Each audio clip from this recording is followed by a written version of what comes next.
வணக்கம். திசைகளின் 10 மணி செய்திகள். நாட்டை விட்டு வெளியேற தடை விதிக்கப்பட்ட வழக்கு மேல்முறையீட்டில் இல்லத்தரசி சுமதி வெற்றி.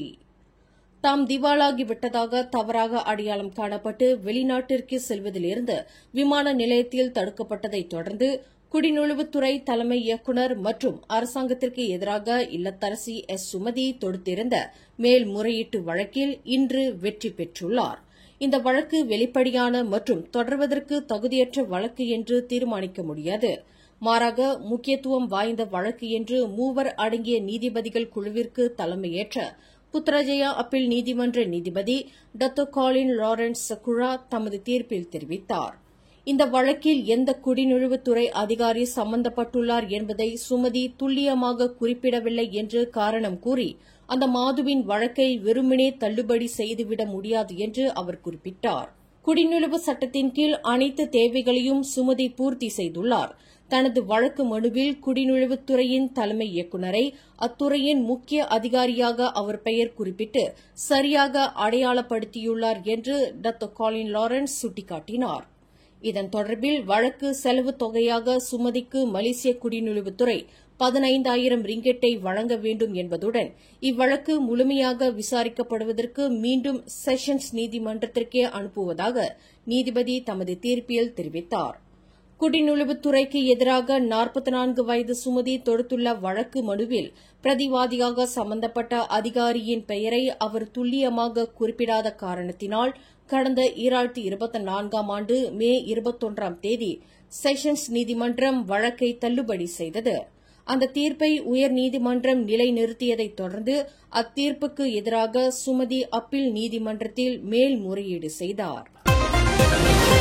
கடந்த ஆண்டு ஆகஸ்ட் மாதம் கோலாலம்பூர் மஸ்ஜித் இந்தியாவில் பெரும் பரபரப்பை ஏற்படுத்திய நடைபாதை நில அமிழ்வில் சாக்கடை குழியில் விழுந்து காணாமல் போன இந்திய பிரஜை விஜயலட்சுமி மறைந்து நேற்று முன்தினம் ஆகஸ்ட் 23ஆம் தேதியுடன் சரியாக ஓராண்டு பூர்த்தியாகிறது. தனது தாயார் விஜயலட்சுமியின் ஓராண்டு தலை திவசம் திரும்பியதைத் தொடர்ந்து அவரின் 25 வயது மகன் சூர்யா இந்தியாவிலிருந்து மலேசியாவிற்கு வருகை தந்து தனது தாயார் உயிரிழந்த மஸ்ஜித் இந்தியாவில் சம்பவ இடத்தில் தலை திவச சடங்குகளை செய்து தமது தாயாரின் ஆத்மா இளைப்பாற சிறப்பு பிரார்த்தனையில் ஈடுபட்டார். சம்பவ இடத்தில் தனது தாயாரின் புகைப்படத்தை வைத்து மாலை அணிவித்து தழை வாழை இலையில் பழங்கள், சைவ சாப்பாடு மற்றும் தனது தாயாருக்கு பிடித்தமான பலகார வகைகளையும் பூஜை பொருட்களையும் வைத்து இளைஞர் சூர்யா வழிபட்டது பொதுமக்களின் மிகுந்த கவன ஈர்ப்பாக அமைந்தது. பாலஸ்தீன விடுதலையை ஆதரிப்பதில் மலேசியாவின் உறுதியான நிலைப்பாட்டை தொடர்ந்து அந்நிய நாட்டு அச்சுறுத்தல்கள் அதிகரித்த போதிலும் நாட்டின் பாதுகாப்பு கட்டுப்பாட்டில் இருப்பதாக தகவல் தொடர்பு அமைச்சர் டாக்டர் ஃபாமி ஃபசில் தெரிவித்தார். காசா மற்றும் பாலஸ்தீன பிரச்சினைகளில் அதிக குரல் எழுப்புவதில் அரசாங்கமும் பிரதமரும் உறுதியான நிலைப்பாட்டை கொண்டிருப்பதால் உண்மையில் அவர் தென்கிழக்கு ஆசியாவில் அதிகம் கண்காணிக்கப்படும் தலைவர்களில் ஒருவராக விளங்குகிறார் என்று அரசாங்க பேச்சாளரான டாக்டர் ஃபாமி குறிப்பிட்டார். உணர்ச்சிகளால் இயக்கப்படாத மலேசியாவின் கொள்கை ரீதியான நிலைப்பாடு தற்போது நேர்மறை தாக்கத்தை ஏற்படுத்தி வருவதாகவும் அவர் வலியுறுத்தினார். எந்தவொரு அச்சுறுத்தலையும் சாதாரணமாக கருதாமல் பாதுகாப்பின் அனைத்து அம்சங்களும் முறையாக கையாளப்படுவதை உறுதி செய்ய தேசிய பாதுகாப்பு மன்றம் அவ்வப்போது விளக்கங்களை வழங்கி வருவதாக டாக்டர் ஃபாமி மேலும் கூறினார். தற்போது வரையப்பட்டு வரும் சட்டம் கீக் தொழிலாளர்களுக்கான சட்ட மசோதா அந்த பொருளாதார துறையில் உள்ள 12 லட்சம் தொழிலாளர்களை பாதுகாப்பதாக இருப்பதை உறுதி செய்ய வேண்டும் என்று பிகேஆர் கட்சியின் துணைத் தலைவர் நூருல் ஈசா கேட்டுக் கொண்டார். கோவிட்-19 பரவலுக்கு பிறகு மலேசியாவின் முதுகெலும்பாக கீக் தொழில்துறை விளங்குகிறது. எனவே அந்த துறையை சார்ந்தவர்களை பாதுகாக்க அந்த சட்ட அம்சங்கள் வலிமை மிகுந்ததாக இருக்க வேண்டும் என்று நூருல் ஈசா வலியுறுத்தினார். நகராமல் கைவிடப்பட்ட நிலையில் கிடக்கும் பழைய வாகனத்தை போதைப்பொருள் கிடங்காக பயன்படுத்தி வந்த கும்பலின் தந்திரத்தை போலீசார் வெற்றிகரமாக முறியடித்தனர். கடந்த ஆகஸ்ட் 20ஆம் தேதி ஆடவர் ஒருவர் கைது செய்யப்பட்டது மூலம் சம்பந்தப்பட்ட கும்பல் முறியடிக்கப்பட்டுள்ளதாக கோலாலம்பூர் போலீஸ் தலைவர் டாக்டர் ஃபடில் மசஸ் தெரிவித்தார்.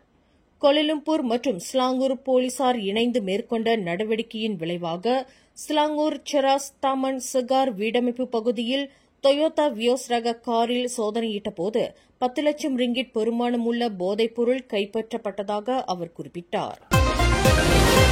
இலக்கவியல் அமைச்சின் குறிக்கோள்களை வலுப்படுத்த இலக்கவியல் அமைச்சு சகாக்கள் நியமன கடிதங்களை அமைச்சர் கோபிந்த் சிங் டியோ வழங்கினார். இன்று வருகை தந்த 13 நாடாளுமன்ற உறுப்பினர்களுக்கு இலக்கவியல் அமைச்சின் சார்பாக இந்த நியமன கடிதங்கள் வழங்கப்பட்டன.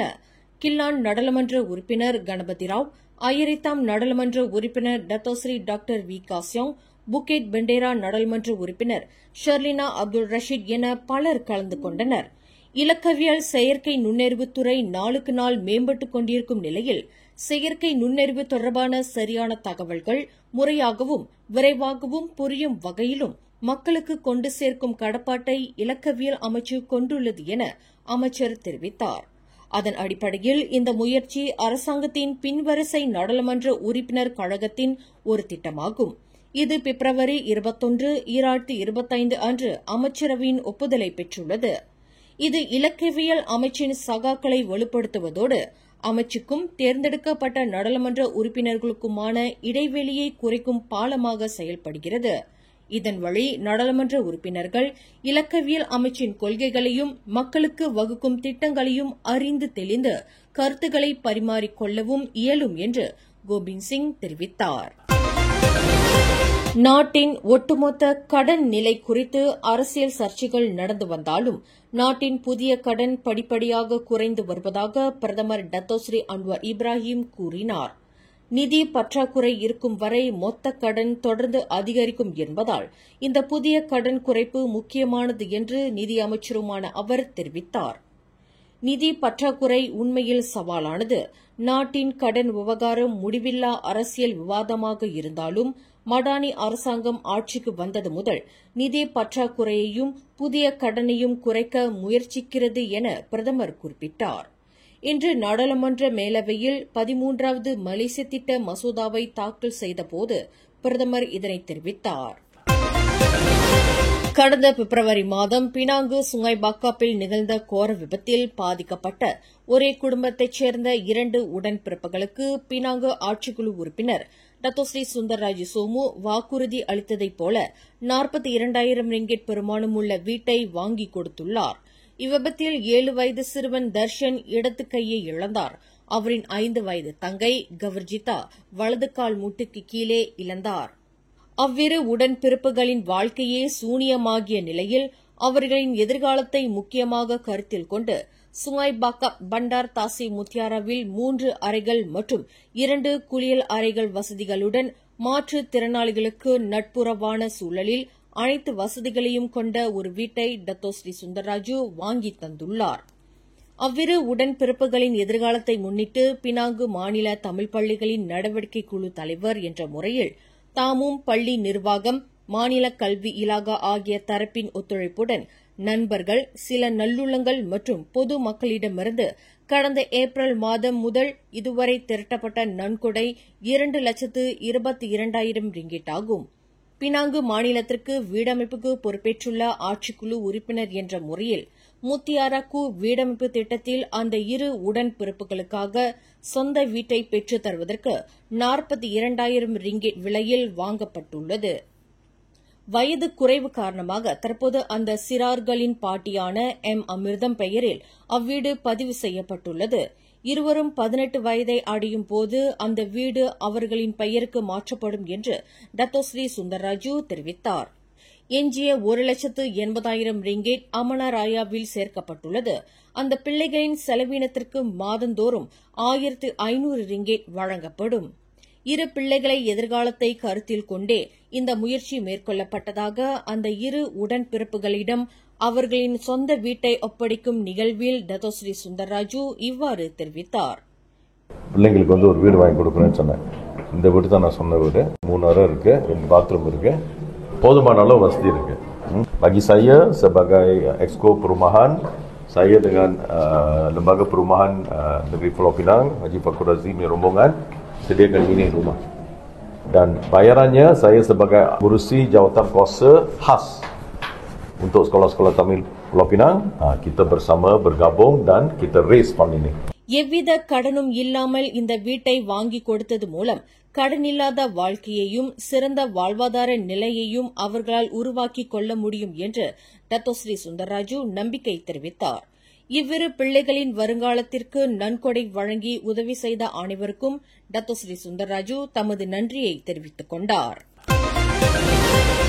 ஸ்லாங்கூர் பட்டாலிங் ஜெயாவில் உள்ள பல்வேறு பகுதிகளில் இன்று காலையில் திடீர் மின்தடை ஏற்பட்டுள்ளது. தொழில்நுட்ப குழுக்கள் உடனடியாக மின்தடை ஏற்பட்ட இடங்களுக்கு அனுப்பப்பட்டு சிக்கலை சரி செய்யும் பணி மேற்கொள்ளப்பட்டதாக தெனாகா நேஷனல் பிரஹாட் ஓர் அறிக்கையில் தெரிவித்தது.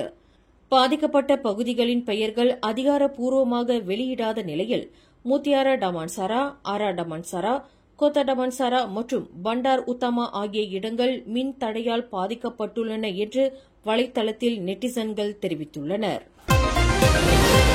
பொருட்களை ஏற்றிச் செல்லும் வகையில் மாற்றியமைக்கப்பட்ட மோட்டார் சைக்கிள்கள் நிர்ணயிக்கப்பட்ட தொழில்நுட்ப விவரக்குறிப்புகளுக்கு ஏற்ப இருக்க வேண்டும் என்பதோடு சாலை போக்குவரத்து துறையான ஜேபிஜேவிடமிருந்து வாகன வகை ஒப்புதல் சான்றிதழை பெற வேண்டும் என்று போக்குவரத்து அமைச்சர் ஆந்தனி லாக் கூறினார்.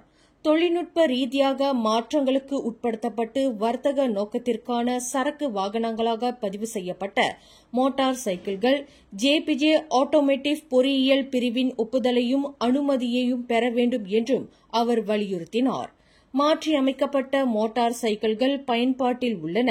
ஆனால் மாற்றியமைக்கப்பட்டு நிபந்தனைகளை பின்பற்றாத மற்றும் VTA ஒப்புதல் இல்லாத எந்தவொரு மோட்டார் சைக்கிளும் பயன்பாடு சட்டத்திற்கு உட்பட்டதல்ல. ஆகவே அத்தகைய வண்டிகளுக்கு காப்பீடு இல்லை, சாலை வரியும் செலுத்துவதில்லை என்று ஆந்தனி லாக் குறிப்பிட்டார். மேலும் செய்திகளை தெரிந்து கொள்ள கீழே இருக்கும் பெல் பட்டனை அழுத்துங்கள். உங்கள் மகிழ்ச்சியை வெளிப்படுத்த லைக் மற்றும் ஷேர் செய்யுங்கள். தொடர்ந்து திசைகளோடு இணைந்திருக்க சப்ஸ்கிரைப் செய்யுங்கள்.